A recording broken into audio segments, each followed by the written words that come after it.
ప్రపంచ స్థాయి మేధావులు ఉన్నారు.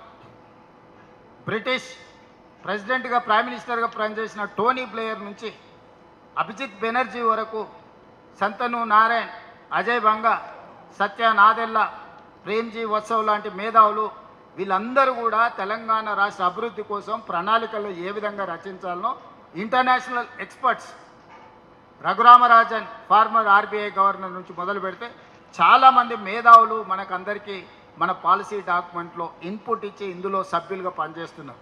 దీని coordination international school of business ISB, అదేవిధంగా నీతి ఆయోగ్ గవర్నమెంట్ ఆఫ్ ఇండియాకి సంబంధించిన వాళ్ళు కూడా ఇందులో భాగస్వాములు.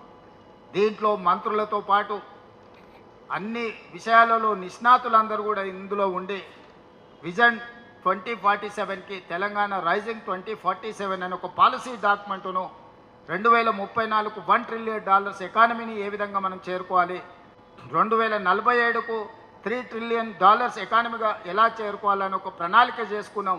అందులో ఒక్కటి రెండు అంశాలు మీతో చర్చిస్తాను. మీకు అందరికీ తెలుసు, రాజశేఖర రెడ్డి గారు ముఖ్యమంత్రి ఉన్నప్పుడు, సోనియా గాంధీ గారు యూపీఏ చైర్పర్సన్గా ఉన్నప్పుడు అంతర్జాతీయ ఎయిర్పోర్ట్ ఔటర్ రింగ్ రోడ్ మనం నిర్మించుకున్నాం. ఔటర్ రింగ్ రోడ్డు 160 కిలోమీటర్లు ఉంది.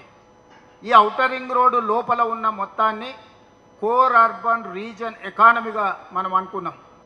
ఈ కోర్ అర్బన్లో ఈరోజు ఇండస్ట్రీస్ ఉన్నాయి, మూసి కలుషితం ఉన్నది, మెట్రో రైలు విస్తరణ జరగలేదు, ఫ్లైఓవర్లు కట్టలేదు, ఎలివేటెడ్ కారిడార్లు కట్టలేదు.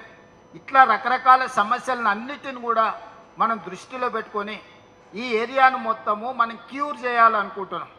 కోర్ అర్బన్ రీజన్ ఎకానమీ అంటే క్యూర్, CURE, క్యూర్ అంటే దీన్ని ప్రక్షాళన చేసి బాగు చేయాలనుకుంటున్నాము. ఇది సర్వీస్ సెక్టర్.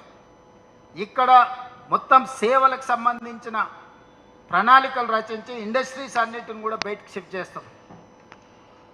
ఈ లోపల ఉన్న ఇండస్ట్రీసు కాలుష్యాన్ని ఇస్తున్నాయి. ఇప్పుడు నాచారం ఏరియాలు ఉన్న వాళ్ళు ఇక్కడ ఎవరైనా ఉన్నారా? చాలామంది నాచారం ఏరియా వాళ్ళు ఉన్నారు. అక్కడ ఎన్నో పరిశ్రమలు ఉన్నాయి, మూతపడ్డ పరిశ్రమలు ఉన్నాయి, నడుస్తున్న పరిశ్రమలు ఉన్నాయి, కాలుష్యం ఉంది. ఇవాళ మధ్యతరగతి వాళ్ళు ఒక అపార్ట్మెంట్ కొనుక్కుందామంటే ఎక్కడికో పోయి కొనుక్కునే పరిస్థితి, ఎందుకంటే భూమి అందుబాటు లేకపోవడం వల్ల. బాలానగర్లో పారిశ్రామిక వాడు ఉంది, జీడిమెట్లలో పారిశ్రామిక వాడు ఉంది. వివిధ ప్రాంతాలలో 1960ల 70ల 80ల ప్రభుత్వం నుంచి భూములు, ప్రైవేట్ నుంచి భూములు కొనుగోలు చేసి వాళ్ళు పరిశ్రమలు పెట్టుకున్నారు. ఆ పరిశ్రమలు ఈరోజు నడవక మూతపడ్డాయి. కొన్ని ఉంటే వాటి కాలుష్యం వల్ల నగరంలో ఎయిర్ పొల్యూషన్, సాయిల్ పొల్యూషన్